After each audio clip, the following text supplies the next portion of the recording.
Schopenhauer plaçait la musique au-dessus de tous les autres arts pour sa capacité à s'abstraire, sans jeu de mots, des formes accessoires de l'existence.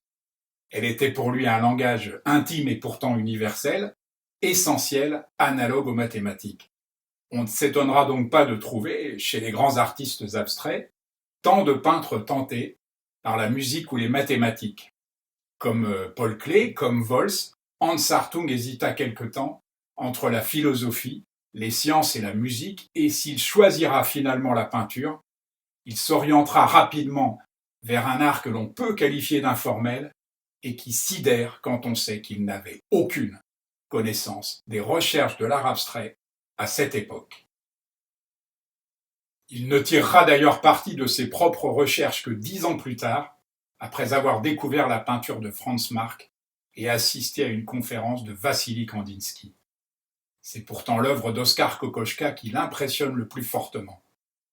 Après s'être frotté au fauvisme et au cubisme à l'exposition internationale de Dresde, il part pour Paris, où il va rester 5 ans. C'est là qu'il fait la connaissance de Anna Eva Bergman, peintre elle-même, qui deviendra la compagne de sa vie. Pendant ces 5 années, Hartung accumule en dilettante les esquisses, voire les copies, de peintres cubistes, ainsi que des notes personnelles sur les rapports entre esthétique et mathématiques. La mort de son père va tout chambouler, d'autant qu'elle s'ajoute à son angoisse devant la montée du nazisme. Sur les conseils d'amis, il se réfugie aux Baléares, et c'est là qu'il reprend ses anciennes ébauches informelles, prémonitoires en ce sens qu'elles sont surtout composées de taches d'encre, parfaitement instinctives. Après un passage en Allemagne dont il ne peut supporter l'atmosphère délétère, il revient à Paris, où il prend la décision de désigner toutes ses œuvres à l'avenir par la lettre T, suivie de leur date d'exécution et d'un numéro d'ordre. Comme beaucoup d'artistes, sa situation matérielle est des plus précaires, compliquée du fait que l'Allemagne lui a retiré son passeport. Naturalisé français, meurtri par la guerre qui lui a valu d'être amputé d'une jambe devant Belfort, il a le plaisir, en rentrant à Paris, de constater que l'art abstrait s'est enfin imposé comme une composante essentielle de son époque. Sa renommée d'ailleurs ne cesse de grandir, il est pour les nouvelles générations d'artistes français et allemands le grand frère dont on est fier, celui dont on peut suivre l'exemple. Purement formel, souvent récurrent, ses sujets et ses thèmes, tracés à grands coups de pinceau sur des fonds inégaux, aboutissent parfois à l'organisation de signes sur quelques strates de couleurs.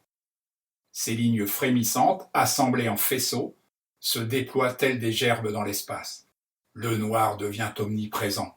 D'immenses taches sombres aux contours indécis envahissent la surface de toile de très grand format. Sa peinture s'apparente à la calligraphie extrême-orientale, surtout pour sa manière, car malgré son aspect méditatif, elle n'est jamais mystique. Je n'exclus pas le fait de voir, écrira Hans Hartung au contraire, mais la vue n'est pas notre seul mode de connaissance. Au-delà de son talent, l'un des plus purs de l'histoire de la peinture, le peintre a eu la chance de bénéficier aussi de l'intérêt croissant du public pour les divers courants de l'abstraction lyrique et de la peinture informelle qui relèvent, comme la musique et les mathématiques, de l'essence de l'être. Hans Hartung voulait d'abord rendre compte de ce qui constitue l'expérience de la vie, notre entourage, nous-mêmes, tout ce qui concourt à former notre connaissance du monde, toutes nos émotions. Il y a réussi. Sa peinture n'est jamais une projection psychique directe. L'art me paraît être un moyen de vaincre la mort, écrivait-il encore, et ça n'a peut-être jamais été aussi vrai qu'avec lui.